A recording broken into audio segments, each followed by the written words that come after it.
Hello everyone, आपका हमारे YouTube channel पर स्वागत है। तो आज इस वीडियो में हम BA programme 6th semester political science minor का आपका जो सब्जेक्ट है पर्सपेक्टिव्स ऑन पब्लिक एडमिनिस्ट्रेशन, इसके जितने भी PYQs है, प्रीवियस ईयर क्वेश्चन पेपर्स है, उनको इस वीडियो में हम सोल्व करेंगे। क्योंकि most of the time exam में प्रीवियस ईयर क्वेश्चन ही रिपीट होते रहते हैं। तो इस वीडियो में हम प्रीवियस ईयर क्वेश्चन जानेंगे, उनके आंसर्स जानेंगे एंड जितने भी इम्पोर्टेंट क्वेश्चंस हैं जो कि बार बार प्रीवियस ईयर में रिपीट हुए हैं एग्ज़ाम में, वो सारे क्वेश्चन आंसर्स इस वीडियो में हम करेंगे। हिंदी प्लस इंग्लिश दोनों मीडियम के स्टूडेंट्स वीडियो कंप्लीट देखिएगा, क्योंकि इसमें हम हिंदी इंग्लिश दोनों मीडियम में करने वाले हैं। एंड अगर आपने अब तक हमारे चैनल को सब्सक्राइब नहीं किया है तो कर लीजिए, ताकि आने वाली हर वीडियो की अपडेट आपको टाइम से मिलती रहे। साथ ही वीडियो को अपने दोस्तों के पास भी शेयर करें ताकि उनकी भी हेल्प हो सके। तो आइए स्टार्ट करते हैं, जानते हैं प्रीवियस ईयर क्वेश्चन पेपर के इम्पोर्टेंट क्वेश्चन आंसर्स। तो देखिए, सबसे पहले तो हम ये जान लेते हैं कि आपका क्वेश्चन पेपर कैसा आएगा, कितने क्वेश्चंस आएंगे आपके। तो हमने जितने भी PYQs देखे हैं उनके अकॉर्डिंग हमने एनालाइज किया है कि आपके टोटल 10 क्वेश्चंस आएंगे, मान के चलिए, जिसमें से आपको हाफ यानी कि 5 क्वेश्चंस अटैम्प्ट करने होंगे। ठीक है। एंड आपका जो एग्ज़ाम है, जैसे कि DSC का एग्ज़ाम 90 मार्क्स का होता है, तो 90 मार्क्स का ही आपका एग्ज़ाम होगा। ठीक है। तो आइए स्टार्ट करते हैं, देखते हैं इम्पोर्टेंट क्वेश्चंस जो कि PYQs previous year question papers में बार बार पूछे गए हैं एंड उनके आंसर्स भी करेंगे हम, ताकि एग्ज़ाम के लिए एक अच्छी प्रिपरेशन हो सके। ठीक है। क्योंकि टाइम भी कम है एग्ज़ाम के लिए एंड आप सभी चाहते होंगे कि आपके अच्छे मार्क्स आए एग्ज़ाम में। तो इसके लिए, क्योंकि कम टाइम है, तो आपको अच्छी स्ट्रेटजी बनाते हुए पढ़ना होगा। ठीक है। तो सबसे अच्छी स्ट्रेटजी तो यही होती है कि PYQs को सोल्व किया जाए, तो हम वही PYQs सोल्व करेंगे। आइए स्टार्ट करते हैं। फर्स्ट क्वेश्चन देखिए, फर्स्ट क्वेश्चन है briefly examine Kautilya's contribution to the evolution of public administration. मतलब लोक प्रशासन के विकास में कौटिल्य का क्या योगदान रहा है। तो आप सभी को पता है कौटिल्य ने एक बुक लिखी थी अर्थशास्त्र, तो इसमें आप उसके बारे में मेंशन कर देंगे। ठीक है। एंड कौटिल्य ने जो कुछ भी बताया था कि राजा को कैसे होना चाहिए, राजा के मंत्री कौन होते हैं, मंत्रियों का क्या फ़र्ज़ है। ठीक है। राजा को राज्य के कल्याण के लिए क्या क्या करना चाहिए, ये सब कुछ इसमें आप मेंशन करेंगे। तो आइए एक बार इसका एक डिटेल्ड आंसर देख लेते हैं कि कैसे आपको इस क्वेश्चन का आंसर करना है। कौटिल्य के ऊपर एक क्वेश्चन मान के चलिए ज़रूर आता है। ठीक है। तो आइए एक बार इसका आंसर देख लेते हैं हम। तो देखिए, लोक प्रशासन के विकास में कौटिल्य ने बहुत ही मुख्य भूमिका निभाई थी। कौटिल्य जो थे उनको चाणक्य या विष्णुगुप्त के नाम से भी जाना जाता था। ठीक है। कौटिल्य को कुछ लोग चाणक्य बोलते थे, कुछ लोग विष्णुगुप्त बोलते थे। ठीक है। वो एक अर्थशास्त्री थे, राजनीतिज्ञ थे, मतलब कि राजनीति से जुड़ी हुई नीतियों के बारे में उनको पूर्ण ज्ञान था। ठीक है। रणनीतिकार थे, स्ट्रेटजी बनाते थे वो। एंड जो चंद्रगुप्त मौर्य थे उनकी उन्होंने काफ़ी हेल्प की थी मौर्य एम्पायर को, मौर्य साम्राज्य को फैलाने में। ठीक है। मौर्य साम्राज्य के विस्तार में कहीं ना कहीं एक बड़ा हाथ रहा था चाणक्य का। ठीक है। उनकी रणनीतियों का। उन्होंने अर्थशास्त्र नाम का एक ग्रंथ लिखा जो कि प्रशासनिक प्रणाली पर आधारित था। ठीक है। उन्होंने इसमें एडमिनिस्ट्रेटिव सिस्टम यानी कि प्रशासनिक प्रणाली के बारे में बताया कि कैसे प्रशासन चलाना चाहिए राजा को, क्योंकि एक राजा जो है उसके लिए सबसे इम्पोर्टेंट है कि वो अपने प्रशासन को अच्छे से संभालें। ठीक है। अगर कोई राजा अपने प्रशासन को अच्छे से नहीं संभाल सकता है तो वो राजा बनने के लायक नहीं है। ठीक है। तो उन्होंने शासक और प्रशासन के बारे में बताया कि राजा जो है वो राज्य का केंद्र होता है। अगर राजा नहीं होगा, अगर राजा जो है वो अच्छे से कार्य नहीं करेगा तो राज्य भी नहीं चल सकता। ठीक है। राज्य जो है इसका मुख्य केंद्र होता है राजा, क्योंकि राजा ही क्या करता है, केंद्र में रह के पूरे राज्य को संभालता है, पूरे राज्य के लोगों के विकास के लिए निरंतर नीतियाँ बनाता है, लोगों का कल्याण सुनिश्चित करता है। तो इसलिए राजा बहुत ही मुख्य होता है राज्य में। अगर राजा ही नहीं होगा या राजा बीमार हो जाए मान लीजिए, तो क्या करेंगे, दुश्मन देश आकर आक्रमण करेंगे, क्योंकि राजा जो है वो तो बीमार हैं। या फिर अगर राजा को कुछ हो जाए, राजा की मृत्यु हो जाए, तो भी पड़ोसी देश, दुश्मन देश आके उस राज्य पर कब्जा कर सकते हैं। एंड जब पड़ोसी देश का कब्जा हो जाता है राज्य पे तो सबसे ज़्यादा जो शोषण किया जाता है वो प्रजा का किया जाता है। ठीक है, तो इसलिए प्रजा के हित के लिए, प्रजा के कल्याण के लिए भी राजा की भूमिका बहुत ही मुख्य मानी जाती है। ठीक है,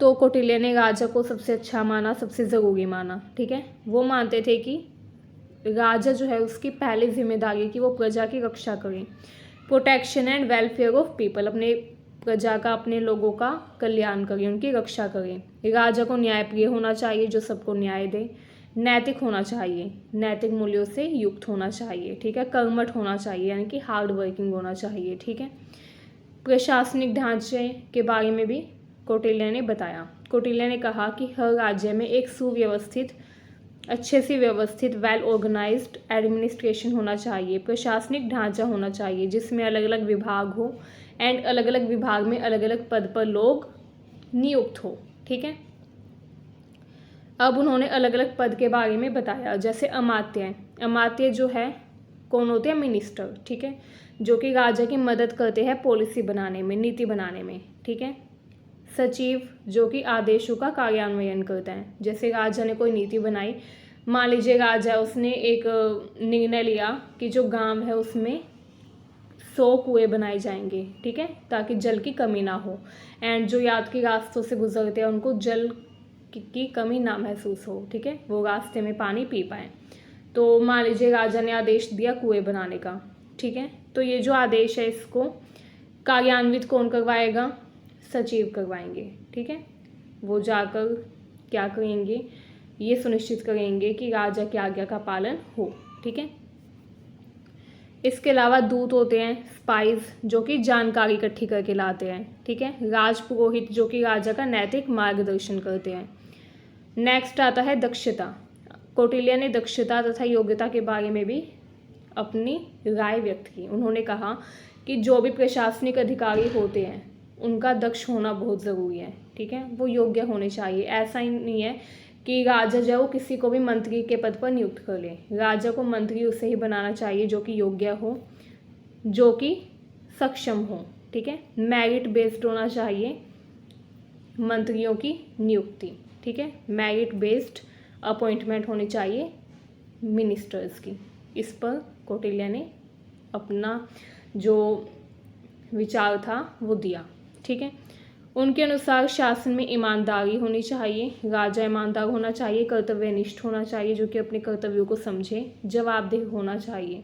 मान लीजिए राजा जो है वो कोई गलत निर्णय ले लेता है तो लोग उससे पूछ सकते हैं जाके कि आपने ऐसा क्यों लिया, ऐसा निर्णय आपने क्यों लिया।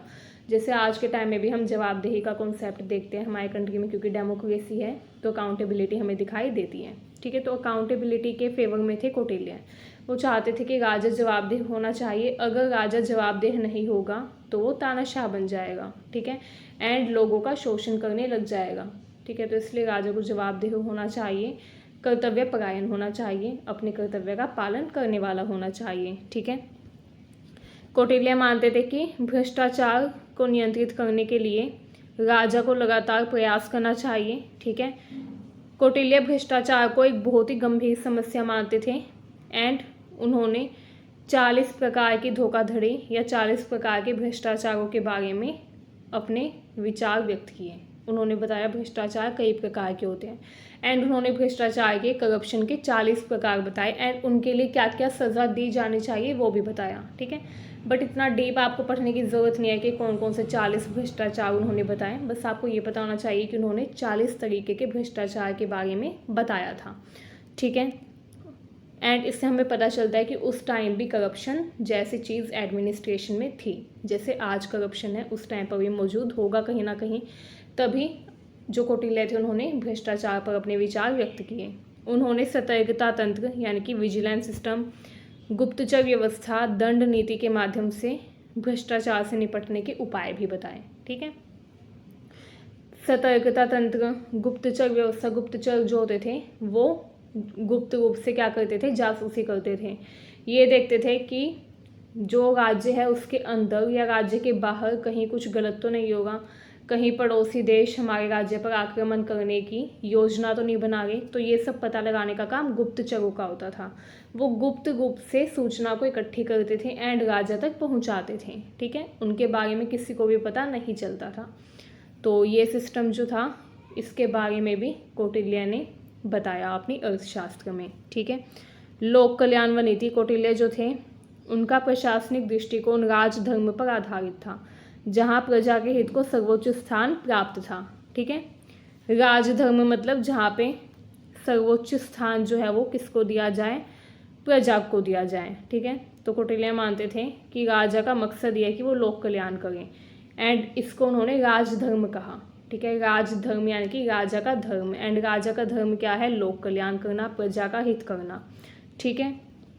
उन्होंने शिक्षा, कृषि, व्यापार, कर प्रणाली, न्याय व्यवस्था को सशक्त करने पर बल दिया, इम्फेसाइज किया कि एजुकेशन, एग्रीकल्चर, ट्रेड, टैक्सेशन, इन सब में लगातार डेवलपमेंट हो, विकास हो, ठीक है।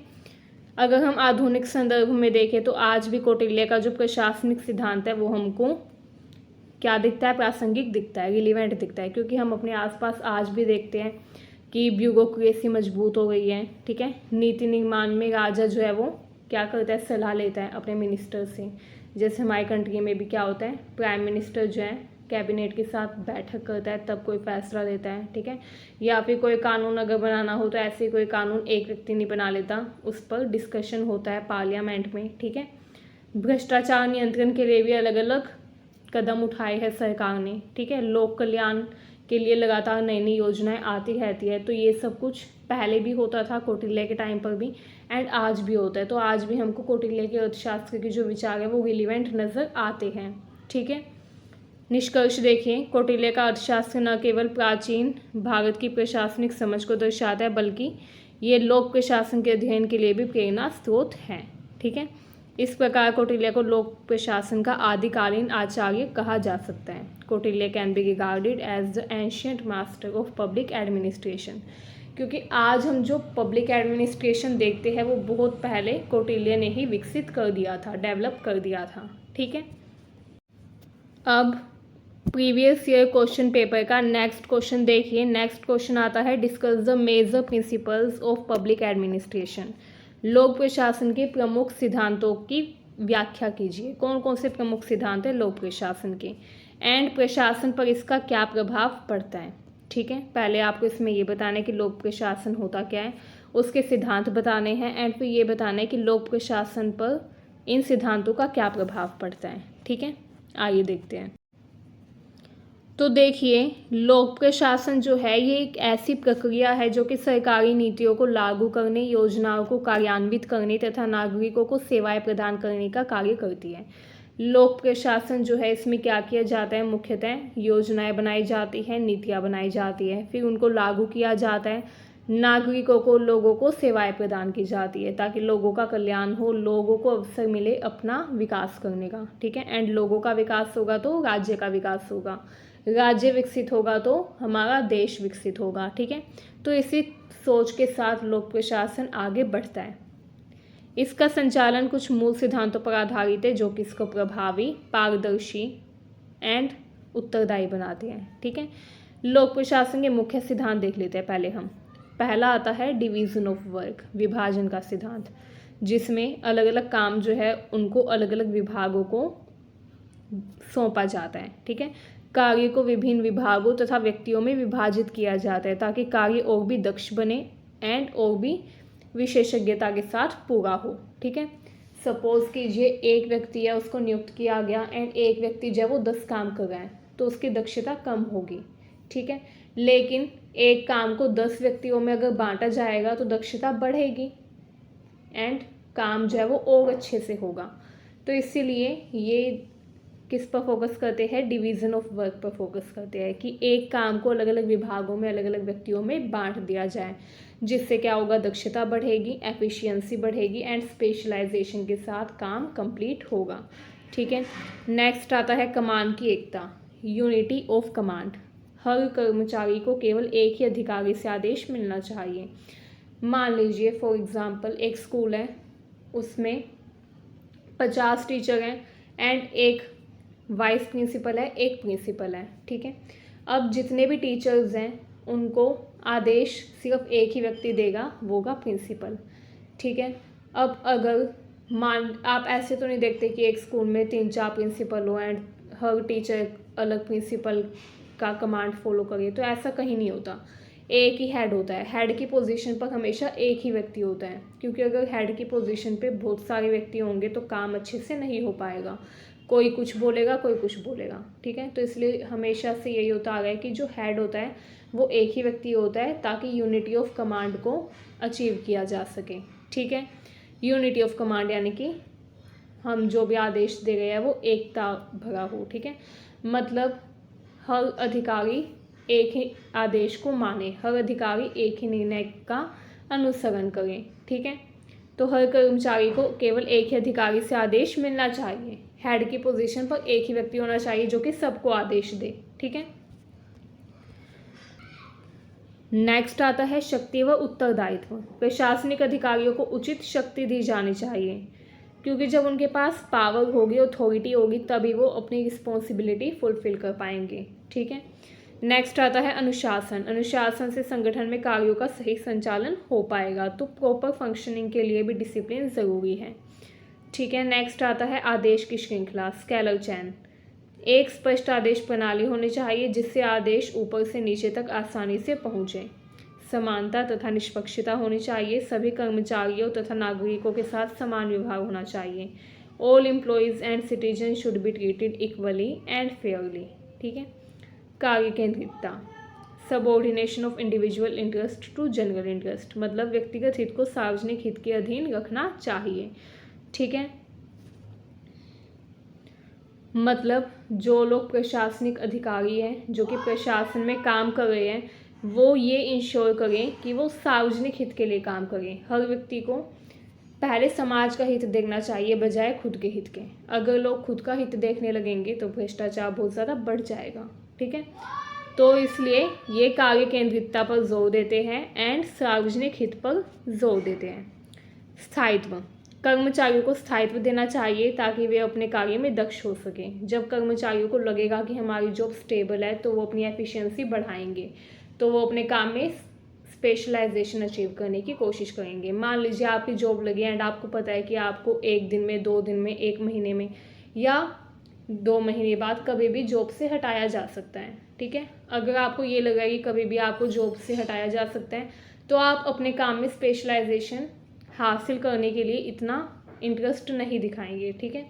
आप अपने काम को उतनी ज़्यादा रुचि के साथ नहीं करेंगे। लेकिन अगर आपको पता है कि आपकी जो ये नौकरी है स्थायी है, तो आप और भी ज़्यादा मन लगा के अपना काम करेंगे। इससे क्या होगा, दक्षता बढ़ेगी, कार्य करने की कार्यकुशलता बढ़ेगी, ठीक है। तो इसलिए जो प्रशासन है उसमें भी जो लोग काम कर रहे हैं, जो प्रशासनिक अधिकारी हैं, उनको स्थायित्व दिखाना चाहिए। अगर उनको पता होगा कि उनकी जो नौकरी है वो स्थायी है, तो वो अपने काम में दक्ष हो पाएंगे, ठीक है। इसके अलावा नियंत्रण होना चाहिए, शक्ति का केंद्रीकरण तथा विकेंद्रीकरण आवश्यकता के अनुसार होना चाहिए, ठीक है। मानक प्रक्रिया, कार्यों को मानकीकृत प्रक्रिया के अनुसार किया जाना चाहिए ताकि समय व संसाधनों की बचत हो। हर काम को करने का एक तरीका होता है एंड अगर उसी अच्छे तरीके से काम को किया जाए तो इससे क्या होगा, समय बचेगा, संसाधन बचेंगे एंड काम कुशलता से हो पाएगा। तो ये भी प्रशासनिक जो सेवा है उसका एक सिद्धांत है, ठीक है। तो ये लोक प्रशासन के कुछ प्रमुख सिद्धांत थे, ठीक है, जिनसे लोक प्रशासन और भी ज़्यादा बेहतर हो सकता है। आइए अब देखते हैं प्रशासन पर इसका प्रभाव। तो प्रशासन पर क्या प्रभाव पड़ता है इन सिद्धांतों का। अगर लोक प्रशासन में ये सारे सिद्धांत फॉलो होते हैं, ये सारे सिद्धांत पूर्ण होते हैं, तो इससे क्या होता है, प्रभावशीलता में वृद्धि होती है, कार्य जो है वो प्रभावी ढंग से हो पाता है एंड प्रशासन जो है वो संगठित बनता है, प्रभावशाली बनता है। इसके अलावा इससे उत्तरदायित्व अच्छा होता है, ठीक है। स्पष्ट आदेश प्रणाली तथा उत्तरदायित्व तय होने से भ्रष्टाचार कम हो जाता है, ठीक है। तो इससे क्या होगा, भ्रष्टाचार कम होगा, संसाधनों का कुशल उपयोग हो पाता है जब हम कार्य का विभाजन करते हैं, ठीक है। नीतियों का बेहतर कार्यान्वयन, संगठित प्रशासनिक ढांचा जो है सरकारी योजनाओं को प्रभावी ढंग से लागू करने में मदद करता है। ठीक है। नागरिक संतोष में वृद्धि, निष्पक्षता, समयबद्ध सेवा तथा जवाबदेही से जनता का विश्वास बढ़ता है। ठीक है। एंड इससे क्या होता है, नागरिक के संतोष में भी वृद्धि होती है। ठीक है। जब हम देखेंगे कि हमारी जो सरकार है वो निष्पक्ष है, समयबद्ध सेवा प्रदान कर रही है, मतलब कि समय से सारे काम कर रही है, समय से नीतियों को लागू कर रही है बिना किसी डिले के। ठीक है। एंड जवाबदेह भी है, तो इससे क्या होता है, लोगों का जो विश्वास है वो बढ़ता है सरकार में। ठीक है। तो इससे क्या होता है, नागरिक संतोष में वृद्धि होती है। जब लोक प्रशासन में ये सिद्धांत पूरे होते हैं, इन सिद्धांतों का अनुसरण होता है, तो लोगों का विश्वास बढ़ता है। ठीक है। नवाचार व सुधार को बढ़ावा मिलता है। जब स्थायित्व होगा, अनुशासन होगा, तो इससे क्या होगा, इनोवेशन होंगे। ठीक है, नवाचार होंगे तथा प्रशासन लगातार सुधरता रहेगा। निष्कर्ष देखिए, लोक प्रशासन के सिद्धांत प्रशासनिक व्यवस्था को अनुशासित, पारदर्शी तथा उत्तरदायी बनाते हैं। ठीक है। इससे प्रशासन क्या बनता है, अनुशासित बनता है, डिसिप्लिन बनता है, पारदर्शी बनता है। ठीक है। और उत्तरदायी बनता है, जो लोगों के प्रति जवाबदेह हो। एंड इन सिद्धांतों का पालन प्रशासन को कुशल बनाता है, जनोन्मुखी मतलब कि सिटीजन सेंट्रिक बनाता है, जो कि सिटीजन्स पर बेस्ड हो, लोगों के कल्याण के लिए काम करें, एंड लोकतांत्रिक बनाता है। ठीक। नेक्स्ट जो हमारे क्वेश्चन दिए हैं प्रीवियस ईयर क्वेश्चन पेपर में, वो है एक्सप्लेन ह्यूमन रिलेशन थ्योरी, मतलब कि मानव संबंध सिद्धांत की व्याख्या करो, वो भी होथोर्न प्रयोग के विशेष संदर्भ में। इसमें आपको होथोर्न एक्सपेरिमेंट के बारे में बताना है, एंड उन्होंने मानव संबंध सिद्धांत के बारे में क्या व्याख्या दी, क्या डेफिनेशन दी, वो बतानी है। ठीक है। एंड नेक्स्ट क्वेश्चन आता है, discuss max Weber's legal rational approach. Max Weber जो थे उन्होंने नौकरशाही का सिद्धांत दिया था, ये तो आपको पता है, आइडियल टाइप ऑफ ब्यूरोक्रेसी, आदर्श प्रकार की नौकरशाही व्यवस्था के बारे में उन्होंने बताया था। एंड उन्होंने इसमें जो वैधानिक और तर्कसंगत उपागम के बारे में बताया था, वो भी इसमें आपको डिफाइन करना है। ठीक है। नौकरशाही का वैधानिक व तर्कसंगत उपागम, तो आइए देखते हैं कैसे आपको इनके आंसर्स अटैम्प्ट करने होंगे। इन पर भी क्वेश्चन ज़रूर आता है, बार बार रिपीट भी होता है एग्जाम में, तो आइए देख लेते हैं एक बार। आइए अब हम देखते हैं मानव संबंध सिद्धांत के बारे में। ठीक है। एंड कैसे होथोर्न एक्सपेरिमेंट हुए जिसने इस सिद्धांत को और बारीकी से समझने में मदद की फिलोसोफर्स की। ठीक है। तो देखिए, लोक प्रशासन तथा इसके प्रबंधन को समझने के लिए एक महत्वपूर्ण सिद्धांत के रूप में जाना जाता है मानव संबंध सिद्धांत को। ठीक है। ये लोक प्रशासन के प्रति हमारी समझ को और भी ज़्यादा विकसित करता है। इसने बताया कि केवल आर्थिक प्रोत्साहन या कार्य प्रणाली ही कर्मचारियों की कार्यक्षमता को नहीं बढ़ाती। ठीक है। कोई कार्यालय है, वहाँ पे मान लीजिए 10 कर्मचारी काम कर रहे हैं। ठीक है। एंड मैं उनको बोलूँ कि आप सबकी जो सैलरी है, आपका जो वेतन है, वो 1000 रुपये और बढ़ गया है। ठीक है। तो हालांकि मैंने उनका वेतन बढ़ा दिया है, तो इस बात की मैं गारंटी नहीं ले सकती कि सभी की कार्यक्षमता भी बढ़ेगी। ठीक है। क्योंकि हमेशा आर्थिक प्रोत्साहन देकर कार्यक्षमता बढ़े, ये ज़रूरी नहीं होता। यही इस एक्सपेरिमेंट में कहा गया था। ठीक है। एंड ये जो सिद्धांत था, इसने इसी बात पे जोर दिया। ये जो मानव संबंध सिद्धांत है, इसने कहा कि किसी कार्यालय में जो कर्मचारी काम कर रहे हैं, सिर्फ उनको आर्थिक प्रोत्साहन देकर हम उनकी कार्यक्षमता को नहीं बढ़ा सकते। उनकी कार्यक्षमता को बढ़ाने में कुछ सामाजिक व मनोवैज्ञानिक कारक भी है, कुछ सोशल एंड साइकोलॉजिकल फैक्टर्स भी हैं, जो कि मुख्य भूमिका निभाते हैं। ठीक है। एम्प्लॉयज़ की प्रोडक्टिविटी को बढ़ाने में, उनकी कार्यक्षमता को बढ़ाने में। ठीक है। इस सिद्धांत का आधार होथोर्न प्रयोग है। ठीक है। होथोर्न एक्सपेरिमेंट्स जो कि 1924 से 1932 के बीच में अमेरिका के शिकागो स्थित वेस्टर्न इलेक्ट्रिक कंपनी के होथोर्न प्लांट में किए गए थे। ठीक है।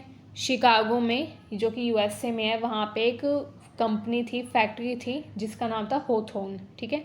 होथोर्न प्लांट था, वहाँ पे ये एक्सपेरिमेंट हुआ था 1924 से 1932 के बीच में, इसलिए इसको होथोर्न एक्सपेरिमेंट या होथोर्न प्रयोग कहा जाता है। ठीक है। ये जो प्रयोग थे, इनकी शुरुआत एक सरल उद्देश्य के साथ हुई थी। इसमें ये जानने का प्रयास किया गया कि क्या कुछ भौतिक परिवर्तन भी है जिनका उत्पादन पर प्रभाव पड़ता है। जैसे मान लीजिए आपकी फैक्ट्री है एंड वहाँ पे 10 लोग काम करते हैं, ठीक है, एंड वो जो फैक्ट्री है वहाँ पे मान लीजिए मैं लाइट उड़ा दूँ, ठीक है, मतलब कि जितनी भी लाइट्स है वहाँ पे वो हटा दूँ, तो क्या कार्य क्षमता में फ़र्क आएगा, क्या उत्पादन कम होगा, ठीक है। या फिर मान लीजिए मैं लाइट्स हटाने की मैं और भी ज़्यादा लाइट्स बढ़ा दूँ वहाँ पे, ठीक है, पहले वहाँ पे 2 लाइट थी, अब वहाँ पे 10 लाइट लगा दी, तो क्या उत्पादन में कुछ फ़र्क आएगा। तो यही देखने के लिए एक्सपेरिमेंट किया गया कि क्या ये जो छोटे छोटे परिवर्तन होते हैं, भौतिक परिवर्तन जो होते हैं, इनका उत्पादन पर प्रभाव पड़ता है। तो उन्होंने क्या किया, एक्सपेरिमेंट करने के लिए वहाँ की लाइट्स हटा दी थी, ठीक है। धीरे धीरे ये जो अध्ययन था ये एक गहरे सामाजिक व मनोवैज्ञानिक अध्ययन में बदल गया। शुरुआत में तो ये देखा गया था कि क्या जो भौतिक परिवर्तन होते हैं, जो भारी परिवर्तन होते हैं, जैसे लाइट्स लगी हुई है, ठीक है, या फिर जो मशीन्स हैं वो मान लीजिए ख़राब हो, ठीक है, तो ये जो छोटे छोटे भौतिक परिवर्तन होते हैं इनका क्या प्रभाव पड़ता है उत्पादन पर, ठीक है, या कार्य क्षमता पर। पहले तो ये देखने का प्रयास किया गया था, लेकिन फिर धीरे धीरे जो ये अध्ययन था ये सामाजिक व मनोवैज्ञानिक अध्ययन में बदल गया। फिर उन्होंने ये डिसाइड किया कि अब वो ये एक्सपेरिमेंट करेंगे कि अगर लोग अंदर से दुखी है, मनोवैज्ञानिक रूप से वो भयभीत है या दुखी है, तो उनकी कार्य क्षमता में क्या प्रभाव पड़ेगा, ठीक है। तो उस चीज़ पर भी एक्सपेरिमेंट्स हुए बाद में, एंड तब जाके ये जो सिद्धांत था ये विकसित हुआ। इन प्रयोगों का नेतृत्व प्रसिद्ध समाजशास्त्री एल्टन मेयो ने किया एंड उनके सहयोगियों ने। तो सबसे पहले इल्यूमिनेशन एक्सपेरिमेंट हुए। इसमें क्या किया गया था, रोशनी के स्तर से उत्पादकता पर क्या प्रभाव पड़ता है ये जानने का प्रयास किया गया था, ठीक है। तो उन्होंने रोशनी बढ़ाने तथा घटाने का प्रयास किया एंड ये देखा गया कि जब रोशनी बढ़ाई गई तो कार्य क्षमता अच्छी हुई, क्योंकि जब रोशनी ज़्यादा होती है तो हम अच्छे से, हमें दिखाई देता है, अच्छे से हम कार्य कर पाते हैं। तो रोशनी बढ़ाने से कार्य क्षमता बढ़ी एंड रोशनी घटाने से कार्य क्षमता कम हुई, ठीक है। इसके अलावा नेक्स्ट था relay assembly test room experiment. इसमें क्या हुआ, इसमें 6 महिलाओं को अलग कमरे में रखकर उनके कार्य की परिस्थितियां बदली गई, जैसे भोजन, विश्राम, काम के घंटे, ठीक है। एंड इसका निष्कर्ष ये निकला कि मित्रता, समूह भावना, पर्यवेक्षकों के साथ संबंधों से उत्पादकता में वृद्धि हुई। वो जो 6 महिलाएं थी जिनको अलग कमरे में रखा गया था एंड उनकी परिस्थितियाँ बदली गई थी काम करने की, ठीक है, जैसे कभी उनको भोजन दे दिया, कभी उनको भूखा रखा गया, कभी उनको कम भोजन दिया, कभी उनको विश्राम नहीं करने दिया, कभी उनको पूरा विश्राम करने दिया, ठीक है। तो ये जो परिस्थितियाँ थी ये बदली गई एंड 6 महिलाओं को अलग कमरे में रखा गया एंड फिर ये देखा कि वो जो 6 महिलाएं थी उनमें मित्रता, समूह भावना विकसित हुई, ठीक है। एंड क्योंकि वो आपस में मित्रता के साथ काम कर रही थी तो इससे कार्य क्षमता बढ़ी, उनकी उत्पादकता में वृद्धि हुई, ठीक है। नेक्स्ट था इंटरव्यूइंग प्रोग्राम। इसमें हज़ारों कर्मचारियों से बातचीत की गई ताकि उनके भावनात्मक व मानसिक दृष्टिकोणों को समझा जा सके, ठीक है। एंड इसका निष्कर्ष ये निकला कि कर्मचारी सिर्फ मजदूरी से नहीं बल्कि सम्मान, सुरक्षा व समूह की मान्यता से भी प्रेरित होते हैं, ठीक है। उसके बाद है बैंक वायरिंग ऑब्जर्वेशन रूम। इसमें एक पुरुष कर्मचारियों के समूह को देखा गया कि वे क्यों कम उत्पादन कर रहे हैं। इसका निष्कर्ष ये निकला कि समूह के अंदर अनौपचारिक नियम बनते हैं जो कि औपचारिक लक्ष्यों को प्रभावित करते हैं, ठीक है।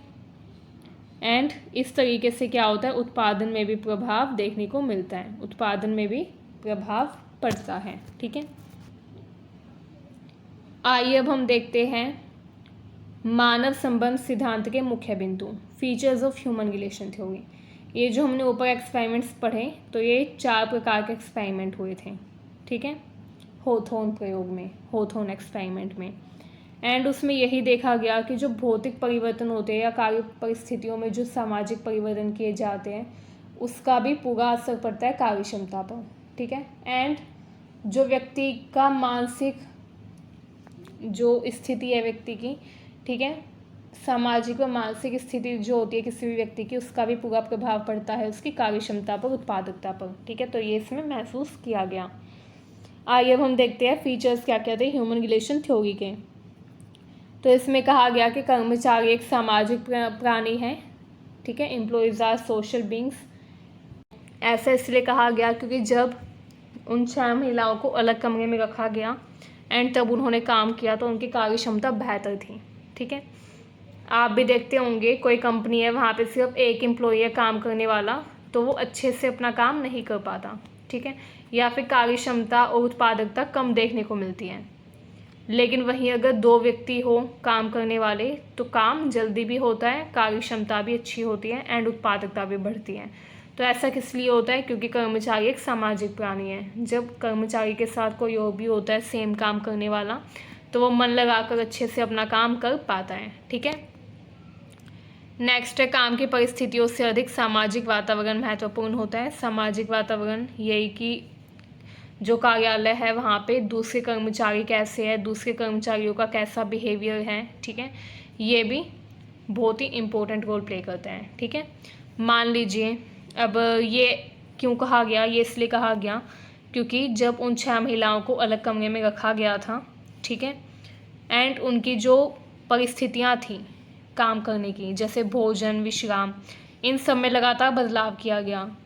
तो कई बार ऐसा हुआ कि उन महिलाओं को भोजन ही नहीं दिया गया, कई बार ऐसे हुआ कि उनको भोजन कम दिया गया। ठीक है, लेकिन फिर भी उनका जो उत्पादन था वो अच्छा होगा था। जब उनको भोजन नहीं दिया जा रहा था तब भी वो उतना ही उत्पादन कर रही थी, तब भी उनकी कार्य क्षमता उतनी ही थी। तो ऐसा क्यों था?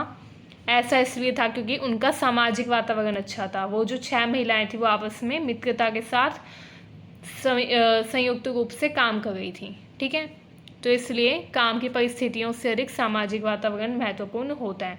अब मान लीजिए एक कार्यालय है, वहाँ पे सारी फैसिलिटीज़ हैं। ठीक है, मान लीजिए चलिए आप किसी मल्टीनेशनल कंपनी में जॉब करने जाएं एंड आपको वहाँ पे जॉब दे दी गई, वहाँ पे सारी फैसिलिटीज़ अच्छी है। ठीक है, लाइट भी अच्छी है, खाना भी आपको अच्छा मिलता है। ठीक है, लेकिन आपके जो दूसरे कुलीग्स हैं वो आपसे अच्छे से ट्रीट नहीं करते, आपका मजाक उड़ाते हैं या आपका अपमान करते हैं। ठीक है, आपको वो बहुत ही बुरी तरीके से ट्रीट करते हैं, तो आप वहाँ पे काम नहीं कर पाएंगे बिल्कुल भी, चाहे वहाँ पे कितनी भी अच्छी परिस्थितियाँ क्यों ना हो, क्योंकि वहाँ का सामाजिक वातावरण बुरा है।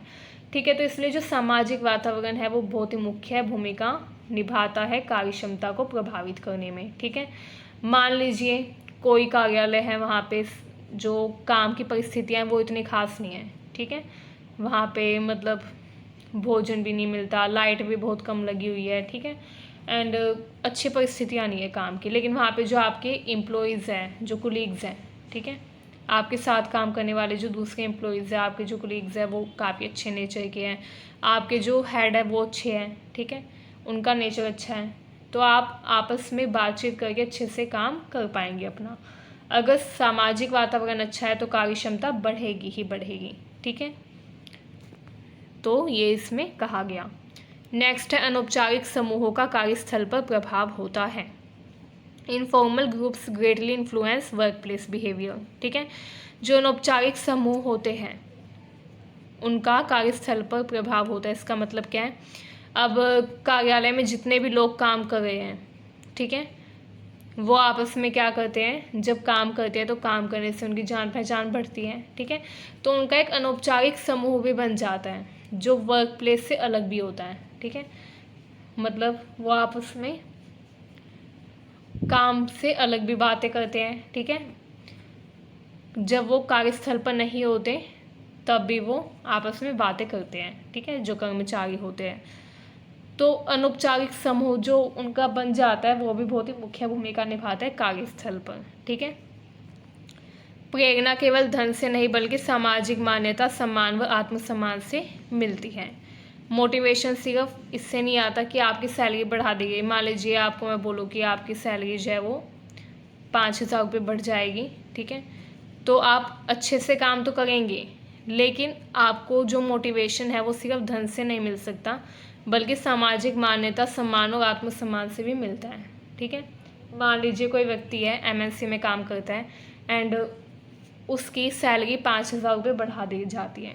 ठीक है, तो हालांकि वो खुश होगा कि उसकी जो इनकम है वो बढ़ गई है, लेकिन मान लीजिए उसके साथ वही बुरा व्यवहार होता है। ठीक है, सम्मान नहीं मिलता उसको या उसके आत्मसम्मान को ठेस पहुंचाई जाती है सार्वजनिक रूप से, तो वो कितनी भी सैलरी बढ़ जाए वो वहाँ पे काम नहीं करना चाहेगा। ठीक है, तो प्रेरणा जो होती है काम करने की वो सिर्फ धन से नहीं आती, बल्कि सम्मान, मान्यता, आत्मसम्मान जैसी स्थितियाँ भी होती है जो कि प्रेरणा देती है काम करने की। नेतृत्व, संवाद तथा सहभागिता से कर्मचारियों का प्रदर्शन बेहतर होता है। ठीक है, अगर जो लीडर है, जो लीडरशिप कर रहा है वो अच्छा है, वो संवाद अच्छे से करता है, तो कर्मचारी जो है वो भी अच्छे से प्रदर्शन कर पाएंगे। ठीक है, आइए देखते हैं इसका प्रशासन में क्या प्रभाव होता है।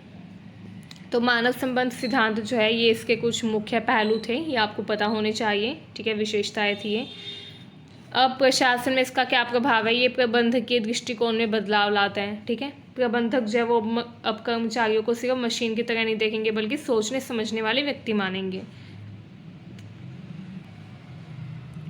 तो इससे प्रबंधन करने का जो दृष्टिकोण है वो बदलेगा। ठीक है, जब मानव संबंध सिद्धांत नहीं था, जब मानव संबंध सिद्धांत नहीं आया था, तो उससे पहले जो बड़ी बड़ी फैक्ट्रीज होते थे, कार्यालय होते थे, वहाँ पे जो प्रबंधक होते थे वो अपने कर्मचारियों को सिर्फ मशीन की तरह यूज़ करते थे कि ये मशीन है जो कि हमारे इशारों पे नाचे, हमारे लिए जो भी हम काम करने के लिए बोले वो अच्छे से काम करें। लेकिन जब मानव संबंध सिद्धांत आया तो उन्होंने जाना कि कर्मचारी जो है उनके अंदर भावना भी होती है, वो भी मनुष्य है, सोचने समझने वाली व्यक्ति है, तो उनको सिर्फ मशीन की तरह ट्रीट नहीं किया जाना चाहिए। ठीक है, कार्यस्थल पर मानव संबंधों का महत्व उजागर हुआ। ठीक है, कार्यस्थल की भावनात्मक व सामाजिक स्थितियाँ जो थी, जब वो बेहतर हुई तो प्रशासन जो है वो भी बेहतर हुआ। ठीक है, क्योंकि प्रशासन में लोग ही तो होते हैं जो आपस में काम करते हैं। और क्या होता है प्रशासन में, अलग अलग मंत्री होते हैं। ठीक है, ब्यूरोक्रेट्स होते हैं, नौकरशाह होते हैं, जो कि सरकार के द्वारा बनाई गई जो नीतियाँ हैं उनको एक्चुअल में लागू करवाते हैं ग्राउंड लेवल पे। ठीक है, ज़मीनी स्तर पे। तो वो जो कर्मचारी हैं उनकी भावनात्मक व सामाजिक स्थितियां जो हैं वो भी बेहतर हुई इस सिद्धांत के आने के बाद। ठीक है, टीम वर्क व समूह गतिशीलता पर जोर, अनौपचारिक समूहों की ताकत को इससे समझा गया, उससे कार्य में उपयोग किया जाने लगा। नेताओं की भूमिका सिर्फ आदेश देने की नहीं गई, बल्कि प्रेरणा व सहयोग देने वाली भी बन गई, क्योंकि मानव संबंध सिद्धांत में कहा गया था कि प्रेरणा देने से काम और भी ज़्यादा अच्छा होता है, कार्यक्षमता बढ़ती है। तो अब जो नेता था वो सिर्फ आदेश देने वाला नहीं रहा, बल्कि वो प्रेरणा व सहयोग देने वाला भी बन गया। अपने भाषण के ज़रिए वो अपने कर्मचारियों को कार्य करने की प्रेरणा व सहयोग देने लगा। ठीक है, आदेश की जगह। ठीक है, पहले नेता सिर्फ आदेश देने का काम करते थे, लेकिन अब जो नेता थे उन्होंने ये महसूस किया कि उनको अपने कर्मचारियों को प्रेरणा व सहयोग भी देना चाहिए, ताकि उनकी कार्यक्षमता बढ़े, जिससे उनका उत्पादन बढ़ेगा। निष्कर्ष देखिए, हॉथॉर्न प्रयोगों ने ये स्पष्ट कर दिया कि कुशल प्रशासन केवल नियमों, आदेशों व आर्थिक प्रोत्साहन से नहीं चलता, बल्कि मानव व्यवहार, भावना व संबंधों को भी समझना पड़ता है। ठीक है, मानव संबंध सिद्धांत ने प्रशासनिक सोच में मानवीय दृष्टिकोणों को स्थापित किया, जो कि आज भी प्रासंगिक। आइए अब हम देखते हैं मैक्स वेबर के बारे में। हमारा नेक्स्ट क्वेश्चन क्या था, अभी हमने देखा था पीवाईक्यू में। मैक्स वेबर के नौकरशाही के वैधानिक तर्कसंगत उपागम पर विवेचना कीजिए। तो उन्होंने जो आइडियल टाइप ब्यूरोक्रेसी का कॉन्सेप्ट दिया था उसमें उन्होंने लीगल और रैशनल अप्रोच जो दी थी उसके बारे में हमें बताना है। ठीक है, तो आइए देखते हैं इसका आंसर आप कैसे फॉर्म करेंगे। मैक्स वेबर जो कि एक जर्मन समाजशास्त्री थे, जिन्होंने आधुनिक प्रशासन को समझने के लिए नौकरशाही की संकल्पना दी। उन्होंने प्रशासन को एक वैधानिक तर्क संगत प्रणाली के रूप में देखा। वैधानिक मतलब जो कि लीगल हो, तर्क संगत मतलब कि जो रैशनल हो। ठीक है, जो कि नियमों, कानूनों तथा औपचारिक प्रक्रियाओं पर आधारित हो। एंड वास्तव में हम देखते हैं जो प्रशासन है वो नियमों पर आधारित होता है, कानूनों पर आधारित होता है। ठीक है, औपचारिक प्रक्रिया होती है प्रशासन को चलाने की एक, उसी पर प्रशासन आधारित होता है। एंड वही मैक्स वेबर ने भी बताया। वैधानिक तर्कसंगत उपागम क्या है? ये जो उपागम है ये प्रशासन के उस प्रकार को दर्शाता है जो कि स्पष्ट कानून, नियमों तथा औपचारिक अधिकार पर आधारित होता है। ठीक है, यह व्यक्तिगत अधिकार की जगह पदाधिकार को प्राथमिकता देता है कि कोई व्यक्ति जिस भी पद पर है उस पद पर है कि उसके क्या क्या अधिकार होंगे, क्या उसके कर्तव्य होंगे। ठीक है, मान लीजिए नौकरशाही में कोई आईएएस के पद पर नियुक्त है, तो बीइंग एन IAS ऑफिसर, एक IAS होने के नाते उसके क्या कर्तव्य होंगे समाज के प्रति, ठीक है। कौन से उसके नियम होंगे, किन नियमों में वो बंधा होगा एंड किन नियमों में बंध कर उससे कार्य करना होगा, ठीक है। कौन से कानून होंगे जो कि उस अधिकारी पर लागू होंगे, ठीक है। ये सब बताता है जो लीगल और रैशनल अप्रोच है, ठीक है, वो वैधानिक और तर्कसंगत उपागम, ठीक है, यही सब बताता है, इन्हीं पर जोर देता है। ये व्यक्तिगत अधिकार की जगह पदाधिकार को प्राथमिकता देता है, ठीक है। आइए देखते हैं की features of bureaucracy according to Max Weber. Max Weber जो थे तो इसमें आप बता देंगे कि उन्होंने ब्यूरोक्रेसी यानी कि नौकरशाही की क्या क्या विशेषताएं दी। तो मैक्स वेबर जो थे उन्होंने नौकरशाही की विशेषताएं दी थी, नो डाउट। उन्होंने बताया कि जो नौकरशाही होती है इसमें एक स्पष्ट पदानुक्रम होता है, क्लियर हायरार्की होती है जो कि हमको देखने को मिलती है, ठीक है। मतलब हर कर्मचारी का एक निश्चित पद होता है तथा प्रत्येक पद के ऊपर व नीचे अन्य पद होते हैं, ठीक है। एक हेड होता है एंड उसके नीचे उसके एम्प्लॉयज़ काम करते हैं। तो एक तरीके से हायरार्की चलती है। जैसे हम जुडिशियरी में देखते हैं हायरार्की, सबसे ऊपर सुप्रीम कोर्ट होता है, उसके बाद हाई कोर्ट आता है एंड देन आते हैं डिस्ट्रिक्ट कोर्ट्स, ठीक है, या फिर सबऑर्डिनेट कोर्ट। तो वैसे ही जो हमारी नौकरशाही है उसमें भी हायरार्की होती है, ठीक है। सबसे ऊपर एक ऑफिसर होता है, ठीक है, उसके नीचे फिर दूसरा होता है, फिर उसके नीचे कोई तीसरा, उसके नीचे कोई चौथा।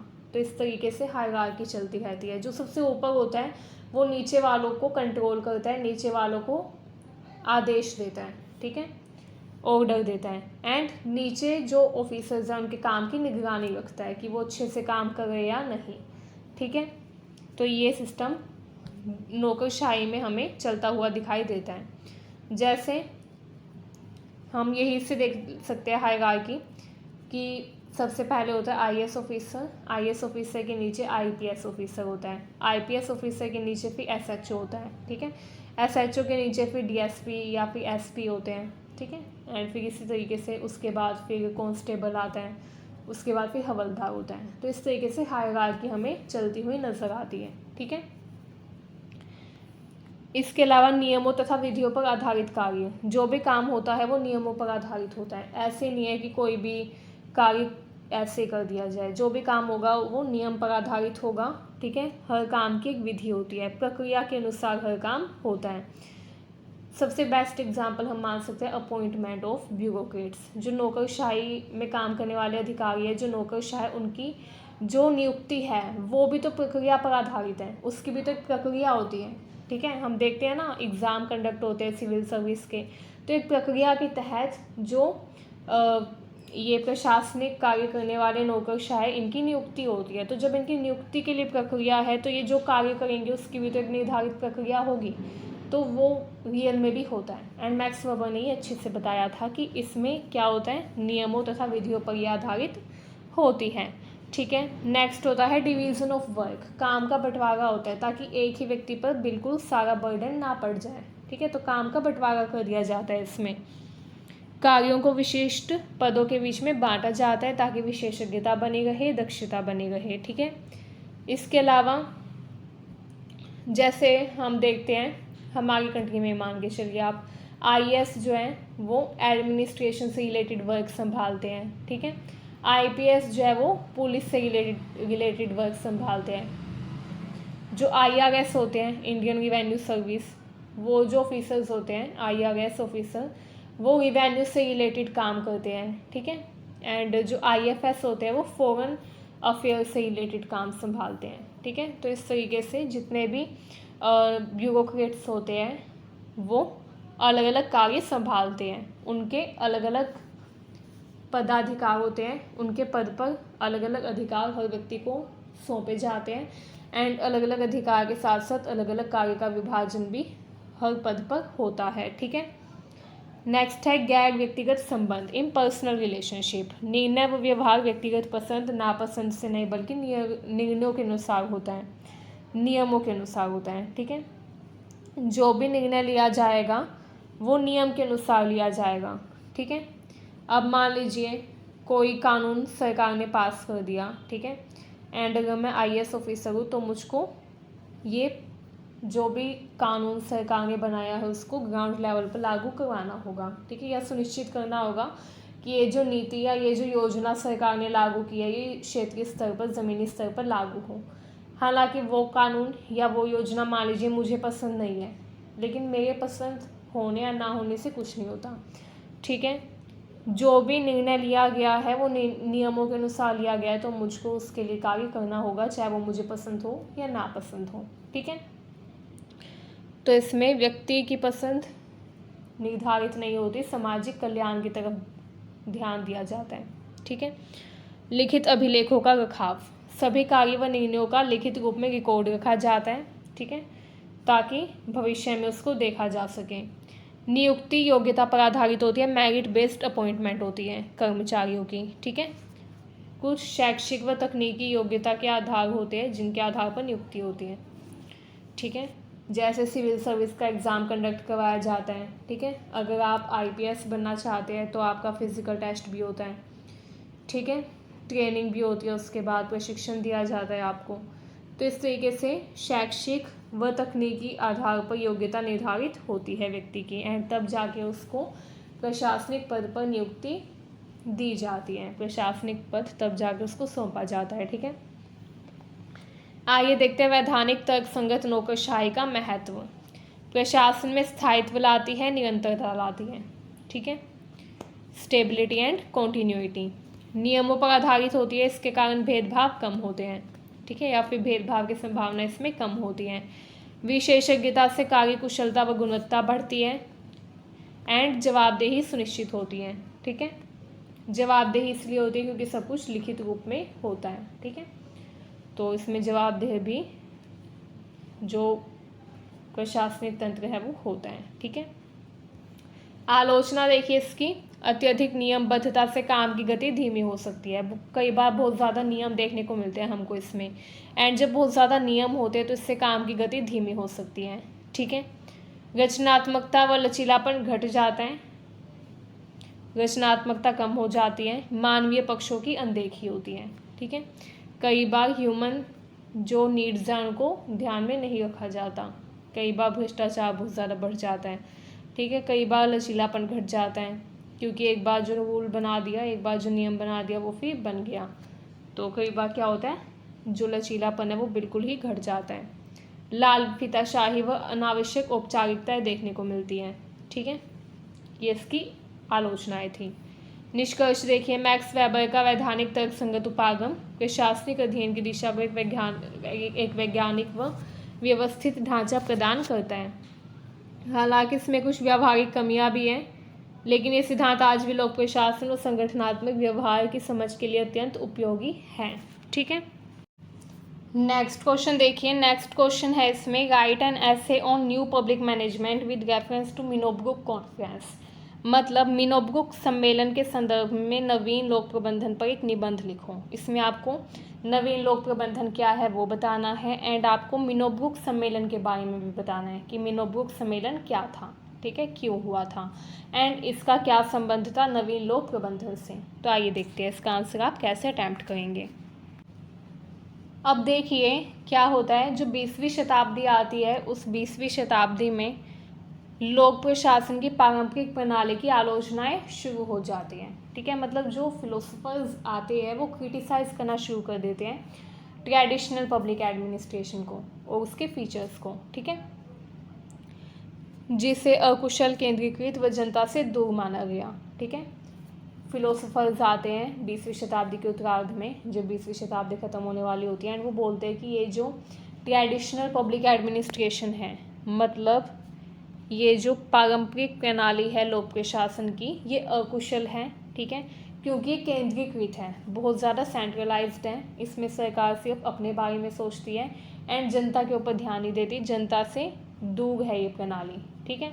तो ये क्या है कि उन्होंने क्रिटिसाइज़ किया, मतलब कि आलोचना की पारंपरिक लोक प्रशासन की, ठीक है। एंड उसके बाद फिर एक नया मैनेजमेंट का कॉन्सेप्ट आता है जो होता है न्यू पब्लिक मैनेजमेंट, नवीन लोक प्रबंधन सिद्धांत, ठीक है। अब ये जो नवीन लोक प्रबंधन का सिद्धांत था, इसका उद्देश्य था प्रशासन में दक्षता, उत्तरदायित्व तथा नागरिक केंद्रित दृष्टिकोण को बढ़ावा देना। ठीक है, कि सरकार जो है वो दक्ष हो, उत्तरदायी हो लोगों के प्रति, लोगों के लिए काम करें, एंड नागरिक केंद्रित हो। ठीक है, जो भी करे नागरिकों के उत्थान के लिए करें, उनके उद्धार के लिए करें। इस विचारधारा के विकास में मिनोब्रुक सम्मेलन की एक महत्वपूर्ण भूमिका रही। मिनोब्रुक सम्मेलन जो था, इसका संक्षिप्त परिचय ये देखते हैं। 1968 में अमेरिका के सिरैक्यूज विश्वविद्यालय के द्वारा इस सम्मेलन की शुरुआत की गई। ठीक है, 1968 में हुआ था ये अमेरिका में। एंड इसमें युवा लोक प्रशासन विद्वानों ने पारंपरिक लोक प्रशासन की सीमाओं पर चर्चा की, एक नई सोच की आवश्यकता को रेखांकित किया। उन्होंने कहा कि ये जो पुराना लोक प्रशासन था, पारंपरिक लोक प्रशासन था, ये अब ज़्यादा काम का नहीं रहा है।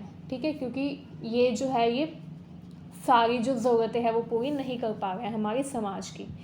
एंड उन्होंने कहा कि अब इसमें कुछ बदलाव होना चाहिए। ठीक है, एक नई सोच, एक नया जो सिद्धांत है वो विकसित होना चाहिए, जो कि लोक प्रशासन को बेहतर बना दे। ठीक है, तो ये उन्होंने चर्चा की। इस सम्मेलन से नया लोक प्रशासन, न्यू पब्लिक एडमिनिस्ट्रेशन का जन्म हुआ, जिसने सामाजिक न्याय, समानता तथा लोक भागीदारी की बात की। ठीक है, इन्होंने कहा कि एक ऐसा प्रशासन होना चाहिए जो कि सामाजिक न्याय दे, ठीक है, समानता में विश्वास रखें, एंड लोक भागीदारी को सुनिश्चित करे। ठीक है, लोगों की भागीदारी को सुनिश्चित करे प्रशासन के अंदर। अब नवीन लोक प्रबंधन क्या था, आइए देखते हैं। नवीन लोक प्रबंधन जो था ये 1980 तथा 1990 के दशक में ब्रिटेन, अमेरिका, ऑस्ट्रेलिया तथा न्यूजीलैंड जैसे देशों में उभरा। इसका उद्देश्य था कि सार्वजनिक प्रशासन में प्राइवेट सेक्टर की दक्षता, प्रतिस्पर्धा तथा परिणाम आधारित प्रबंधन को लागू किया जाए।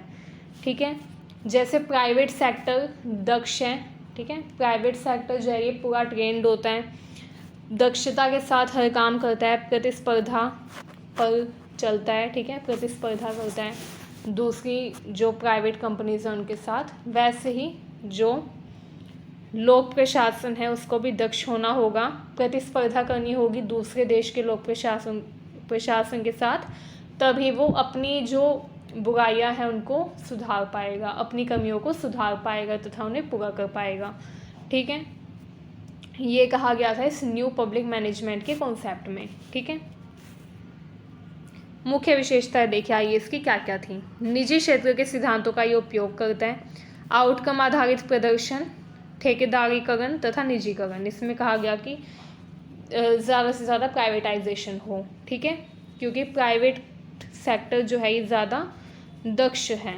ठीक है, दक्ष मतलब कि ज़्यादा एफिशिएंट है, ज़्यादा कुशलता के साथ काम करता है। ठीक है, नागरिकों को ग्राहक के रूप में देखना, इसमें कहा गया कि जो नागरिक है उनको एक ग्राहक के रूप में देखो, क्योंकि हमारा निर्माण नागरिकों ने किया है, तो हमारा ये कर्तव्य है कि हम नागरिकों की ज़रूरत पूरी करें ताकि उनका विकास हो। ठीक है, प्रबंधकीय स्वायत्तता, मैनेजरियल ऑटोनॉमी एंड लागत कुशलता व उत्तरदायित्व का इसमें संदर्भ दिया गया। ठीक है, कि कम लागत में, ठीक है, अच्छे से अपना उत्तरदायित्व निभाए लोक प्रशासन। ठीक है, मिनोब्रुक सम्मेलन और एनपीएम के बीच क्या संबंध है आइए देखते हैं। हालांकि मिनोब्रुक सम्मेलन ने एनपीए को जन्म दिया था, जिसका जोर सामाजिक न्याय, समानता व लोक कल्याण पर आधारित था, लेकिन आगे चलकर एनपीएम पर भी इसका प्रभाव पड़ा। मिनोब्रुक जो था सम्मेलन, इसने कहा कि ये जो पारंपरिक लोक प्रशासन है ये अब पर्याप्त नहीं है। ठीक है, एंड इसलिए इसने न्यू पब्लिक एडमिनिस्ट्रेशन पर जोर दिया। ठीक है, एंड इसने कहा कि जितना हो सके ये सुनिश्चित किया जाए कि नागरिकों की भागीदारी ज़्यादा हो प्रशासन में, क्योंकि प्रशासन किसके लिए है, नागरिकों के लिए ही है। एंड क्योंकि प्रशासन नागरिकों के लिए है तो इसमें नागरिकों की भागीदारी तो होनी ही चाहिए। ठीक है, एनपीएम ने नागरिकों को ग्राहक माना तथा उनकी संतुष्टि को प्राथमिकता दी। ठीक है, जैसे जो कंपनी है, मान लीजिए कोई कंपनी है जो कि घड़ी बनाती हैं, ठीक है। तो वो कंपनी जो है वो कब प्राउडली बोल पाएगी कि मैं दक्ष हूँ, बेहतर हूँ, ठीक है। वो ये प्राउडली तब बोल पाएगी जब उसके जो कस्टमर है वो संतुष्ट होंगे उससे, उसके प्रोडक्ट को यूज़ करने के बाद कस्टमर सेटिस्फाई होंगे, संतुष्ट होंगे। ऐसे ही जो लोक प्रशासन है वो भी तभी अपने आप को दक्ष बोल सकता है जब उसके जो नागरिक है, उसकी जो प्रजा है, जो लोग हैं, वो उसके कार्य से संतुष्ट हो, ठीक है। एंड ये तभी हो पाएगा जब नागरिक जो है वो लोक प्रशासन में अपनी भागीदारी को दर्ज कर सके, ठीक है। प्रभावशीलता व दक्षता का लक्ष्य है। मिनोब्रुक के विचारों में प्रशासन को अधिक उत्तरदायी व प्रभावी बनाने की इच्छा थी, जो कि आगे चलकर एनपीएम के माध्यम से स्पष्ट हुई, ठीक है। मिनोब्रुक कॉन्फ्रेंस जो थी ये लगातार 3 बार हुई, एक बार 1968 में, एक बार 1988 में, एक बार 2008 में, ठीक है। एंड हर बार लोक प्रशासन को विकसित करने पर ध्यान दिया गया। आइए देखते हैं नवीन लोक प्रबंधन की आलोचना क्या है। आइए अब हम देखते हैं नवीन लोक प्रबंधन की आलोचना क्या है। तो क्योंकि ये प्राइवेट सेक्टर को कॉपी करने पर जोर देता है, ये बोलता है जैसे प्राइवेट सेक्टर एफिशिएंट है, दक्ष है, ठीक है, प्रतिस्पर्धात्मक है, वैसे ही लोक प्रशासन जो है उसको भी दक्ष होना चाहिए, प्रतिस्पर्धात्मक होना चाहिए, ठीक है। तो जैसे इसमें ये कहा गया है, तो इसलिए जो आलोचना प्राइवेट सेक्टर की है वही आलोचना कहीं ना कहीं इसकी भी हो सकती है। जैसे सामाजिक न्याय की अनदेखी होती है इसमें, ठीक है। यह एफिशिएंसी पर ज़्यादा तथा इक्विटी पर कम ध्यान देता है, ठीक है। निजीकरण से असमानता बढ़ सकती है, इनइक्वालिटी बढ़ सकती है, जन उत्तरदायित्व से कमज़ोर हो जाता है, प्रशासनिक मूल्यों की अनदेखी होती है, एनपीएम में लोक सेवा, कर्तव्य व जवाबदेही जैसे मूल्यों की उपेक्षा होती है, ठीक है। तो ये इसकी आलोचनाएं थी। आइए अब हम निष्कर्ष देखते हैं। मिनोब्रुक सम्मेलन ने जिस वैचारिक आंदोलन की शुरुआत की उसने लोक प्रशासन को बदलने की नींव रखी, ठीक है। नवीन लोक प्रबंधन उसी विचारधारा की आधुनिक अभिव्यक्ति है जो कि दक्षता, परिणाम व जन केंद्रित सेवा को प्राथमिकता देती है। हालांकि इसमें कुछ कमियां हैं, फिर भी ये 21वीं सदी के प्रशासनिक ढांचे को पुनर्परिभाषित करने का एक प्रभावी प्रयास है, ठीक है। नेक्स्ट क्वेश्चन देखिए जो पीवाईक्यू में पूछा गया है। Examine the various stages in evolution of public administration as a discipline. एक विषय के रूप में लोक प्रशासन के विकास के विभिन्न चरणों का परीक्षण कीजिए। तो आइए जानते हैं हम कौन कौन से मुख्य चरण हैं लोक प्रशासन के। तो देखिए लोक प्रशासन जो है ये सिर्फ शासन की कार्यप्रणाली नहीं है, बल्कि एक स्वतंत्र शैक्षणिक विषय भी है, एक एकेडमिक डिसिप्लिन भी है जो कि समय के साथ बदलता रहता है तथा विकसित होता रहता है, ठीक है। पब्लिक एडमिनिस्ट्रेशन को एज अ डिसिप्लिन इसलिए कहा गया है क्योंकि जैसे जो हमारा डिसिप्लिन सब्जेक्ट होता है एकेडमिक्स में वो लगातार चेंज होता रहता है, डेवलप होता रहता है। जैसे आपका जो सिलेबस है उसमें जो आपकी डिसिप्लिन सब्जेक्ट है हर सेमेस्टर में चेंज होते रहते हैं, ठीक है। वैसे ही पब्लिक एडमिनिस्ट्रेशन भी एक डिसिप्लिन है क्योंकि ये लगातार चेंज होता रहता है, इवोल्व होता रहता है, ठीक है, टाइम के साथ, एंड और भी ज़्यादा डेवलप होता रहता है, ठीक है। इसका विकास कई चरणों में हुआ है जिनमें हर चरण ने इस विषय को नई दिशा और दृष्टिकोण दिया है। पहला था राजनीति प्रशासन द्वैत चरण, पॉलिटिक्स एडमिनिस्ट्रेशन डिकोटोमी फेज 1887 से 1926 तक, ठीक है। इस चरण की शुरुआत वुडरो विल्सन ने की थी, ठीक है। वुडरो विल्सन जो थे वो बहुत फेमस फिलोसोफर थे एंड उन्होंने ही इस चरण की शुरुआत की। 1887 में उन्होंने एक लेटर लिखा द स्टडी ऑफ एडमिनिस्ट्रेशन, ठीक है, एक ऐसे लिखा उन्होंने, निबंध लिखा जिसका नाम था द स्टडी ऑफ एडमिनिस्ट्रेशन। इसमें उन्होंने बताया कि लोक प्रशासन राजनीति से अलग है, ठीक है, एक वैज्ञानिक व प्रबंधकीय प्रक्रिया है। उन्होंने क्या कहा, उन्होंने कहा कि लोक प्रशासन क्या है, एक वैज्ञानिक व प्रबंधकीय प्रक्रिया है, ठीक है। प्रशासन को कार्यान्वयन की प्रक्रिया उन्होंने माना, वो मानते थे कि एडमिनिस्ट्रेशन जो है वो सिर्फ इम्प्लीमेंटेशन का काम करता है, ठीक है, एंड एडमिनिस्ट्रेशन जो है वो इन रियलिटी पॉलिटिक्स से अलग है। पॉलिटिक्स जो है, जो राजनीति है वो क्या करती है, नीतियाँ बनाती है, एंड एडमिनिस्ट्रेशन जो है वो सिर्फ उन नीतियों को लागू करवाता है, कार्यान्वित करवाता है, ठीक है। दोनों आपस में अलग अलग है, तो ये वुडरो विल्सन ने कहा, ठीक है। नेक्स्ट है सिद्धांत निर्माण चरण, 1927 से 1937 तक का ये टाइम पीरियड था। इस चरण में प्रशासन को संगठनात्मक दक्षता व सार्वभौमिक सिद्धांतों के आधार पर अध्ययन किया गया। ठीक है, प्रमुख विद्वान थे लूथर गुलिक, लिंडल, उर्विक, हेनरी फेयोल। ठीक है, इन्होंने एक मॉडल दिया POSD कोर्ब मॉडल। ठीक है, P से प्लानिंग, O से ऑर्गेनाइजिंग, S से स्टाफिंग, D से डायरेक्टिंग, C से कोऑर्डिनेटिंग, R से रिपोर्टिंग एंड B से बजटिंग। ठीक है, ये जो मॉडल था ये सेंट्रल बन गया एडमिनिस्ट्रेशन में। ठीक है, मतलब पहले प्लानिंग करें हम, फिर रिसोर्सेज को ऑर्गेनाइज करें, उनको स्टाफ करें। ठीक है, एंड देन फिर हम अपनी पॉलिसीज़ को अच्छे से कार्यान्वित करें। ठीक है, लोक प्रशासन को एक प्रबंधकीय विज्ञान के रूप में, मैनेजमेंट साइंस के रूप में देखा गया। नेक्स्ट आता है व्यवहारवादी चरण, 1938 से 1950। इसमें क्या हुआ, 1930 के दशक में मानव संबंध आंदोलन का प्रभाव पड़ा, ह्यूमन रिलेशन थ्योरी इस दौरान आई। ठीक है, इस फेज ने इन्फ्लुएंस किया ह्यूमन रिलेशन मूवमेंट को। ठीक है, प्रशासनिक कार्यों को सामाजिक व मनोवैज्ञानिक संदर्भ में समझने की कोशिश की गई। इसके विद्वान थे हर्बर्ट साइमन, जिन्होंने एडमिनिस्ट्रेटिव बिहेवियर में सुविचारित निर्णय की अवधारणा दी। हर्बर्ट साइमन ने डिसीजन मेकिंग थ्योरी भी दी। ठीक है, और उन्होंने ट्रेडिशनल प्रिंसिपल्स को चैलेंज किया। देन आया नवलोक प्रशासन या नया लोक प्रशासन, 1968 से 1978 का टाइम पीरियड इसका माना जाता है। मीनोब्रुक सम्मेलन हुआ 1968 में, उसके बाद ये चरण शुरू हुआ। ठीक है, इसमें पारंपरिक प्रशासन की आलोचना की गई, सामाजिक न्याय, लोक सहभागिता व समानता पर ध्यान दिया गया। ठीक है, प्रशासन को मूल्य तटस्थ नहीं माना गया। इसमें नारा दिया let public administration be more responsive to the needs of people, इस चीज़ का इसमें नारा दिया गया। ठीक है, नेक्स्ट आता है लोक नीति चरण। लोक नीति चरण में क्या बताया गया, लोक नीति चरण का फेज था 1979 से 1990। ठीक है, इसमें लोक प्रशासन को नीति निर्माण व नीति विश्लेषण से जोड़ा गया। ठीक है, ये कहा गया कि लोक प्रशासन जो इसका काम है नीति को बनाना, नीति का विश्लेषण करना। प्रशासनिक अध्ययन केवल कार्यान्वयन तक सीमित नहीं रहा, बल्कि नीतियों के निर्माण, मूल्यांकन व संशोधन का हिस्सा भी बना। इसके विद्वान कौन थे, विल्डेवेस्की, हैगोल्ड। ठीक है, एंड ये थोड़े अलग अलग से नाम है, याद कर लीजिएगा आप। नेक्स्ट है नवीन लोक प्रबंधन चरण, 1990 से 2000। ठीक है, इसमें प्रशासन जो है इसमें दक्षता, परिणाम व नागरिक केंद्रित सेवाएं बढ़ाने पर जोर दिया गया। ठीक है,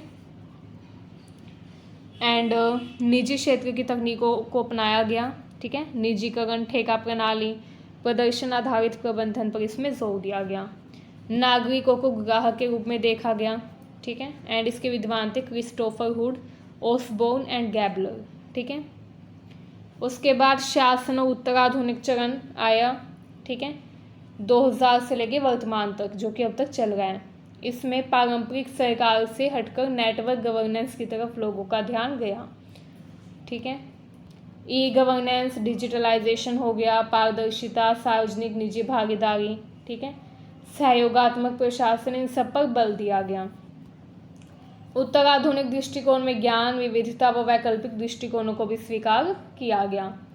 एक विषय के रूप में लोक प्रशासन समय के साथ निरंतर विकसित हुआ। यह अब न केवल शासन का उपकरण है, बल्कि समाज में समानता, उत्तरदायित्व तथा सेवा सुनिश्चित करने का माध्यम भी ये बन गया है। इसके विकास के विभिन्न चरण हमें ये दिखाते हैं कि कैसे ये विषय बदलते रहते हैं, सामाजिक, आर्थिक व राजनीतिक संदर्भों के अनुसार ये ढलता जाता है। ठीक है, नेक्स्ट क्वेश्चन देखिए। नेक्स्ट क्वेश्चन आता है, in the age of globalisation the focus is more on network governance and less on government comment. इसमें आपको बताना है कि वैश्वीकरण के युग में ध्यान जो है वो नेटवर्क गवर्नेंस पर ज़्यादा हो गया है, सरकार पर कम हो गया है। टिप्पणी करनी है। ठीक है, एंड उससे अगला क्वेश्चन आता है लोक प्रशासन पर नारीवादी परिप्रेक्ष्य है। ठीक है, तो आइए दोनों क्वेश्चन भी एक बार देख लेते हैं, उसके बाद हम लास्ट क्वेश्चन देखेंगे अपना शॉर्ट नोट वाला। ठीक है, तो आइए अब हम देखते हैं वैश्वीकरण का जो प्रभाव है इसने कैसे नेटवर्क गवर्नेंस को क्या किया है, इम्प्रूव किया है एंड और भी ज़्यादा फेमस बनाया है वर्ल्ड लेवल पर। ठीक है, तो वैश्वीकरण जो है इसने शासन की पारंपरिक संरचनाओं को चुनौती दी है। आज का प्रशासन सिर्फ सरकार तक सीमित नहीं है बल्कि अनेक नेटवर्कों तथा साझेदारों की भागीदारी से संचालित हो रहा है। इस संदर्भ में नेटवर्क गवर्नेंस का उभार हम देख सकते हैं। ठीक है, नेटवर्क गवर्नेंस क्या होती है? जहाँ पे अलग अलग एजेंसी, निजी क्षेत्र, नागरिक समाज तथा अंतर्राष्ट्रीय संस्थाएं मिलकर शासन करें या नियम व नीतियाँ लागू करें। ठीक है, नेटवर्क गवर्नेंस का मतलब है विभिन्न संस्थाओं तथा हितधारकों के सहयोग से नीतियों का निर्माण करना तथा उन नीतियों का क्रियान्वयन करना। ठीक है, यह सरकार केंद्रित प्रशासन के स्थान पर साझेदारी आधारित मॉडल को प्रस्तुत करता है, मतलब कि पार्टनरशिप बेस्ड मॉडल। ठीक है, वैश्वीकरण की भी इसमें बहुत ही मुख्य भूमिका रही है, क्योंकि वैश्वीकरण ने क्या किया है? वैश्वीकरण ने राष्ट्रीय सीमाओं को पार करने वाले मुद्दों को जन्म दिया है। जैसे आज के समय में, वर्तमान समय में हम देखते हैं बहुत सारे ऐसे मुद्दे आ गए हैं जो कि एक देश को नहीं बल्कि कई देशों को, विश्व के कई देशों को प्रभावित करते हैं। जैसे जलवायु परिवर्तन, महामारी, आतंकवाद, डेटा सुरक्षा। एंड क्योंकि ये वैश्विक मुद्दे आ गए हैं, ये वैश्विक समस्याएं आ गई हैं, तो इन वैश्विक समस्याओं से निपटने के लिए भी एक सरकार कुछ नहीं कर सकती। तो इसी कारण नेटवर्क गवर्नेंस का जन्म हुआ। ठीक है, कि अब हमको नेटवर्क क्रिएट करना होगा, मतलब कि अलग अलग सरकार, अलग अलग ऑर्गेनाइजेशन, अलग अलग संगठन, ठीक है, इन सब के सहयोग से हमको ऐसे नियम, ऐसे नीति, ऐसे निर्णय लेने होंगे, ऐसी नीतियाँ बनानी होगी कि हमारी ये जो समस्या है ये दूर हो जाए। ठीक है, तो जब ये गंभीर मुद्दे आए, वैश्विक मुद्दे, तो इन्हीं से नेटवर्क गवर्नेंस का जो प्रभाव है वो और भी ज़्यादा बढ़ गया। ठीक है, इन मुद्दों का समाधान सिर्फ सरकार द्वारा नहीं बल्कि विभिन्न राष्ट्रीय व अंतर्राष्ट्रीय नेटवर्कों के सहयोग से ही संभव है। एक देश की सरकार इन मुद्दों पर काम नहीं कर सकती या इन समस्याओं का समाधान नहीं कर सकती। इन समस्याओं का समाधान तभी होगा जब अंतर्राष्ट्रीय व राष्ट्रीय नेटवर्क का सहयोग होगा, कोलैबोरेशन होगा। ठीक है, इसके अलावा सरकार की कुछ सीमाएं भी होती हैं एंड निजी क्षेत्र की भी कुछ भागीदारी है जो कि मुख्य भूमिका निभाती है नेटवर्क गवर्नेंस को प्रमोट करने में। ठीक है, देखिए कई बार संसाधन, विशेषज्ञता व तकनीकी ज्ञान का अभाव होता है सरकार के पास। ठीक है, ऐसे में सरकार को मदद लेनी होती है निजी कंपनियों की, एनजीओ, अंतर्राष्ट्रीय संगठन, इन सब की। ठीक है, उदाहरण के लिए शिक्षा, स्वास्थ्य, डिजिटल सेवाओं में आज कई साझेदार मिलकर काम कर रहे हैं। E governance and digital network का भी प्रभाव पड़ता है नेटवर्क गवर्नेंस पर। ठीक है, जब से डिजिटल टेक्नोलॉजी आई है तब से नेटवर्क गवर्नेंस और भी ज़्यादा इम्प्रूव हो गया है। ठीक है, एंड इसने शासन को अधिक नेटवर्क आधारित बना दिया है। ई गवर्नेंस के जरिए नागरिक सीधे प्रशासन से जुड़ पाते हैं। ठीक है, एंड सूचना का प्रवाह अब बहुदिशात्मक हो गया है। ठीक है, हम यहाँ पर बैठे बैठे दूसरे देशों की खबर भी जान सकते हैं। एक व्यक्ति एक जगह बैठ के 10 दिशाओं की खबर तुरंत पता लगा सकता है कि कहाँ क्या हो रहा है, किस दिशा में क्या घटनाएं घटित हो गई है। ठीक है, तो ये सब क्यों पॉसिबल हुआ है? ई गवर्नेंस के कारण। ठीक है, डिजिटलाइजेशन के कारण। यह सरकार और नागरिकों के बीच सहयोग की संभावनाएं खोलता है। उदाहरण देखिए, स्वच्छ भारत अभियान में सरकार, निजी कंपनी, नागरिक समाज, इन सब के साथ मिलकर कार्य करती रही। ठीक है, कोविड-19 महामारी के दौरान सरकार ने सरकारी एजेंसियों, WHO, ठीक है, जो दवाओं की कंपनी थी तथा स्थानीय संगठन थे, उनके साथ मिलकर काम किया। एंड सस्टेनेबल डेवलपमेंट गोल्स का क्रियान्वयन भी वैश्विक नेटवर्क गवर्नेंस के मदद से ही होता है। ठीक है, तो इस तरीके से ये जो वैश्विक मुद्दे हैं इनको हम तभी हल कर सकते हैं, तभी इनका हम समाधान निकाल सकते हैं जब हम नेटवर्क गवर्नेंस के साथ जुड़ें। ठीक है, एंड क्योंकि वैश्वीकरण ने इन वैश्विक मुद्दों को बढ़ाया है, ठीक है, तो इसी कारण नेटवर्क गवर्नेंस का प्रभाव भी बढ़ा है। ठीक है, तो हम ये बताएंगे कि वैश्वीकरण के कारण कुछ वैश्विक मुद्दे उजागर हुए, ठीक है, उत्पन्न हुए, एंड उन मुद्दों को एक देश की सरकार हल नहीं कर सकती, उनका समाधान एक देश की सरकार नहीं कर सकती, तो इसीलिए क्योंकि उनके समाधान के लिए कोलैबोरेशन की ज़रूरत है, तो इसीलिए नेटवर्क गवर्नेंस का उदय हुआ। ठीक है, निष्कर्ष देखिए, आज के वैश्वीकृत युग में शासन की प्रकृति बदल गई है। यह एकल सरकारी नियंत्रण से हटकर सहयोगी व नेटवर्क आधारित होता जा रहा है। सरकार की भूमिका समाप्त नहीं हुई है, बल्कि अब वो एक समन्वयक तथा नियामक की भूमिका निभा रही है। पहले सरकार जो थी वो डूअर थी, मतलब कर्ता थी, जो निर्णय लेती थी, उनको लागू करती थी। अब सरकार एक समन्वयक तथा नियामक बन गई है, जो कि नियम बनाती है, कोऑर्डिनेट करती है और नियंत्रण रखती है। इसलिए कहना उचित है कि वैश्वीकरण के दौर में नेटवर्क गवर्नेंस का जोर बढ़ता जा रहा है। सरकार जो है उसका जो इन्फ्लुएंस है वो थोड़ा कम हो गया है, ठीक है, विश्व स्तर पर। नेक्स्ट क्वेश्चन देखिए। नेक्स्ट क्वेश्चन है, feminist perspective on public administration has contributed towards inclusivity. लोक प्रशासन पर नारीवादी परिप्रेक्ष्य ने समावेशिता की दिशा में योगदान दिया है, व्याख्या कीजिए। तो देखिए, सच है कि लोक प्रशासन पर नारीवादी जो लोग हैं उन्होंने योगदान दिया है अपना। कैसे दिया ये देखते हैं। जो नारीवादी हैं उन्होंने लैंगिक रूढ़ियों को चुनौती दी तथा पुनर्मूल्यांकन करने पर जोर दिया, मतलब कि उन्होंने जेंडर स्टीरियोटाइप्स को चैलेंज किया। नारीवादी जो विद्वान हैं उन्होंने लोक प्रशासन में जो भी रूढ़िवादी बातें थी, जैसे सबसे ज़्यादा तो ये कहा जा रहा था कि जो नेतृत्व है तथा निर्णय है उसकी भूमिका सिर्फ पुरुष ही निभा सकते हैं। महिलाएं ना तो नेतृत्व कर सकती, ना ही महिलाएं निर्णय ले सकती। अच्छा, ठीक है, तो ये माना जाता था। तो ये एक तरीके की क्या थी, रूढ़िवादी बात थी, ठीक है। तो क्योंकि ये एक लैंगिक रूढ़िवादी बात है, एंड इसी विचार का खंडन किया जो नारीवादी आए उन्होंने, ठीक है। नारीवादियों ने कहा कि नेतृत्व निर्णय की भूमिका स्वाभाविक रूप से ज़रूरी नहीं है कि पुरुष ही निभाए। जो महिलाएं हैं वो भी निर्णय भी ले सकती है तथा नेतृत्व करने की भूमिका भी निभा सकती है, ठीक है। नेक्स्ट है, महिलाओं के अनुभवों तथा दृष्टिकोणों को मुख्य धारा में लाना। पहले क्या होता था, महिलाओं के जो अनुभव थे, एक्सपीरियंस थे, पर्सपेक्टिव थे, उनको मान्यता नहीं दी जाती थी।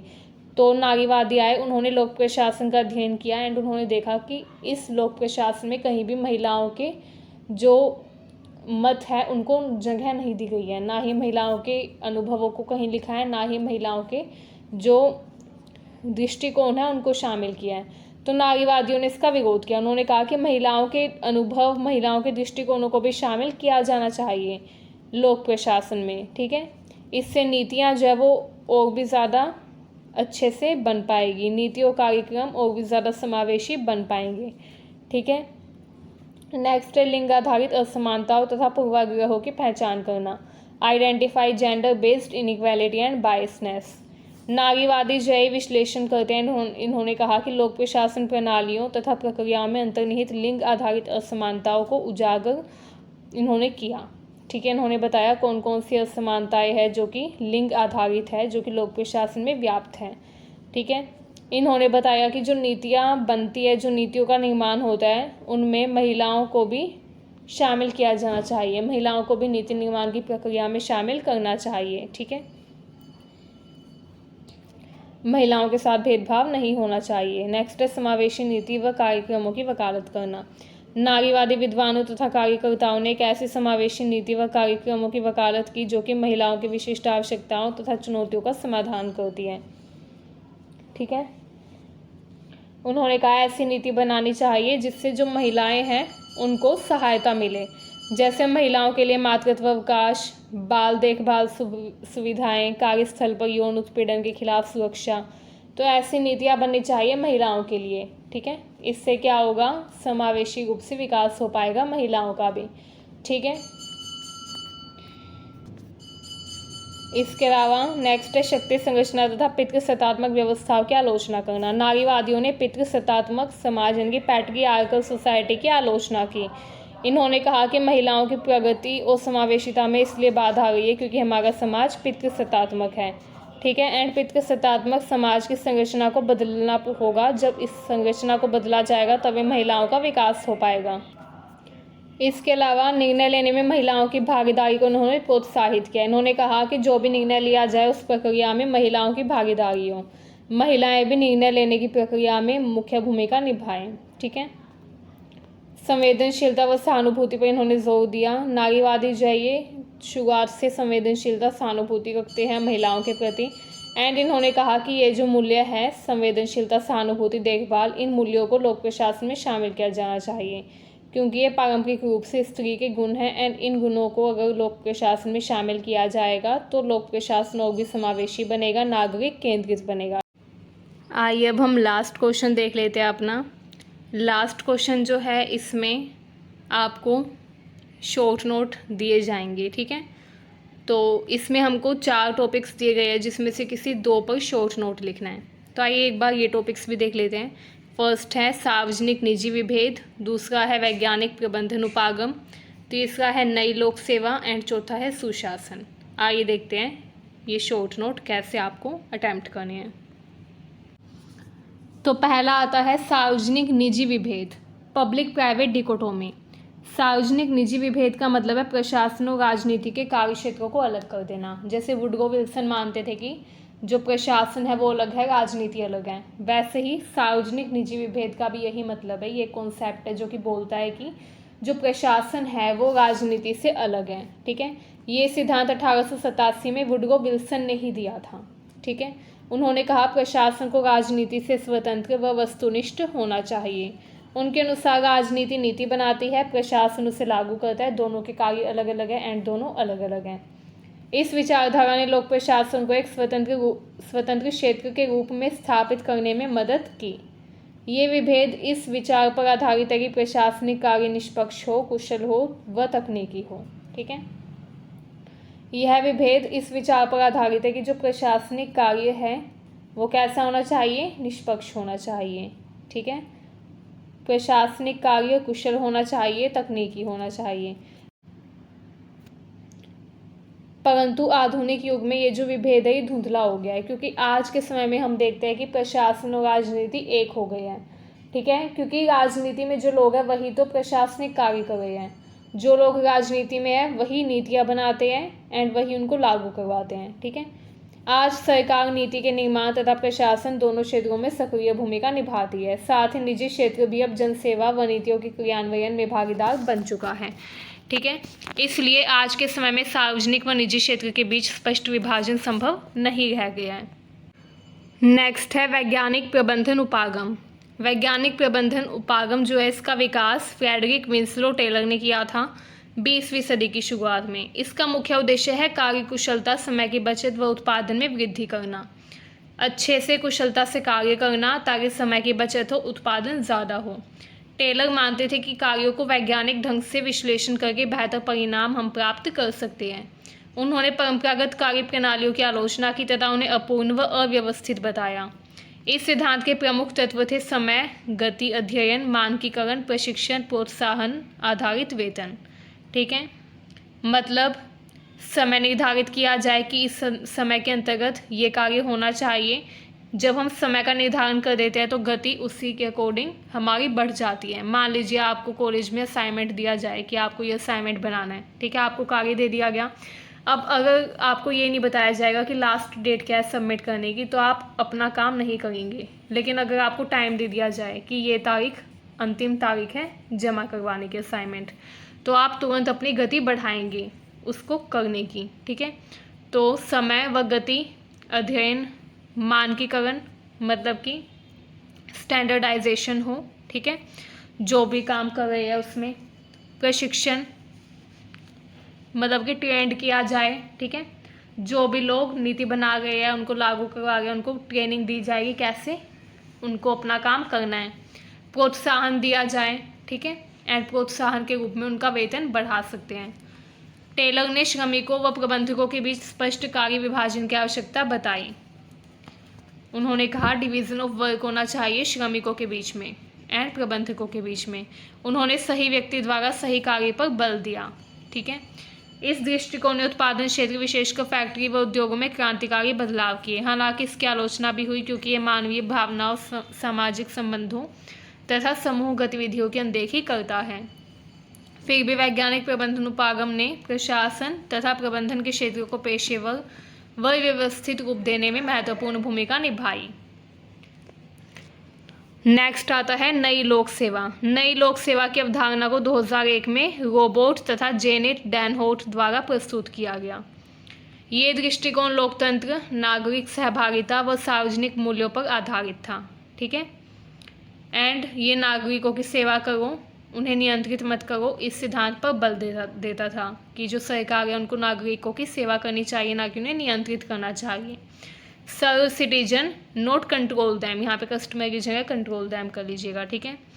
It emphasise the principle serve citizen not control them, ठीक है। नई लोक सेवा में नागरिकों को नीति निर्माण व प्रशासन में सक्रिय भागीदार माना जाता है। एंड जो भी नीति बनाई जाती है उसकी प्रक्रिया में नागरिकों की भागीदारी को सुनिश्चित किया जाता है। ये मॉडल पारदर्शिता, जवाबदेही तथा जन कल्याण को प्राथमिकता देता है कि लोगों का कल्याण हो एंड सरकार जो भी काम करे उसमें पारदर्शिता हो, ताकि लोगों को पता रहे कि सरकार क्या कर रही है। जवाबदेही भी होनी चाहिए। यह बाजार आधारित दृष्टिकोण जैसे नया लोक प्रबंधन के विपरीत मानव मूल्यों तथा नैतिकता पर बल देता है, ठीक है। इसमें प्रशासनिक अधिकारियों की भूमिका एक मार्गदर्शक व सहयोगी के रूप में मानी जाती है, ना कि एक नियंत्रक के रूप में। ये माना जा रहा है कि जो प्रशासनिक अधिकारी है उनको सहयोगी के रूप में काम करना चाहिए, ठीक है, तथा मार्गदर्शन करना चाहिए जनता का, ना कि उनको कंट्रोल करना चाहिए। यह सिद्धांत मानता है कि अच्छे प्रशासन के लिए लोक सेवकों को नागरिकों की ज़रूरतों को समझना होगा, उनकी बात सुननी होगी, ठीक है। नई लोक सेवा में लोकतांत्रिक संवाद, साझा निर्णय व समुदाय आधारित समाधान पर जोर दिया जाता है। कुल मिलाकर यह प्रशासन को अधिक मानवीय, उत्तरदायी व लोकतांत्रिक बनाने की दिशा में एक महत्वपूर्ण प्रयास है। आइए अब हम अपना शॉर्ट नोट का लास्ट क्वेश्चन देख लेते हैं, जो है सुशासन, ठीक है, यानी कि गुड गवर्नेंस। गुड गवर्नेंस क्या होती है, इस पर सुशासन के ऊपर एक क्वेश्चन ज़रूर आएगा, गुड गवर्नेंस के ऊपर, तो इसके बारे में आप ज़रूर पढ़ के जाइएगा। सुशासन यानी कि गुड गवर्नेंस, जैसे कि नाम से पता चल गया, ऐसा शासन जो कि अच्छा हो, ठीक है। ऐसा शासन जो कि पारदर्शी हो, जिसमें लोगों को पता हो कि सरकार क्या कर रही है, सरकार की कार्यप्रणाली क्या है, सरकार कौन सी नीतियाँ बना रही है, क्यों बना रही है, सरकार की नीतियाँ कितनी प्रभावी है या कितनी अप्रभावी है, इसका ज्ञान लोगों को हो, ठीक है। ऐसा शासन जो कि जवाबदेह हो, ठीक है, जिसमें सरकार से लोग प्रश्न पूछ पाए कि आपने ये नीति बनाई तो क्यों बनाई, ठीक है, या फिर हमारी मांगे कब पूरी होगी, जिसमें लोग सरकार से सवाल कर पाएँ, यानी कि शासन, ऐसा शासन जो कि लोगों के प्रति जवाबदेह हो अपने कार्यों के लिए। ऐसा शासन जो कि सहभागी हो तथा न्याय संगत हो, जो किसी भी अन्याय को बढ़ावा ना देता हो, जो कि न्याय करे सबके साथ। ऐसा शासन होता है सुशासन। ये अवधारणा 1990 के दशक में विश्व बैंक, UNDP जैसे अंतर्राष्ट्रीय संगठनों द्वारा लोकप्रिय हुई। सुशासन का उद्देश्य है नागरिकों को गुणवत्तापूर्ण सेवाएं प्रदान करना, भ्रष्टाचार को कम करना। इसमें सभी वर्गों की भागीदारी, निर्णयों में पारदर्शिता, कानून का शासन शामिल होता है, ठीक है। ऐसा शासन जिसमें सभी वर्ग भागीदारी करें, ठीक है, चाहे ऊंची जाति के हो, चाहे नीची जाति के हो, चाहे उच्च वर्ग हो, चाहे मध्यम वर्ग हो, ठीक है, चाहे निम्न वर्ग हो, हर वर्ग की भागीदारी होनी चाहिए। निर्णयों में पारदर्शिता होनी चाहिए, जो भी सरकार निर्णय ले उसके बारे में लोगों को पूर्ण जानकारी हो कि इस निर्णय से लोगों को क्या फ़ायदा होगा, क्या नुकसान होगा, ठीक है। एंड कानून का शासन इसमें शामिल होता है, तो वो शासन होता है सुशासन। सुशासन के मुख्य तत्व देखिए, पहला भागीदारी, जिसमें सभी नागरिक भागीदारी करें, ठीक है, इक्वल पार्टिसिपेशन हो सबका। पारदर्शिता, निर्णय लेने की प्रक्रिया स्पष्ट और खुले रूप में हो। जवाबदेही, मतलब शासक और अधिकारी अपने कार्यों के लिए उत्तरदायी हो। प्रभावशीलता, संसाधनों का सर्वोत्तम उपयोग हो, समय पर सेवाएं प्रदान की जाए, ठीक है। विधि का शासन, कानून पर सबका समान रूप से हिस्सा होना चाहिए, कानून जो है वो सभी के ऊपर समान रूप से लागू होना चाहिए, ठीक है।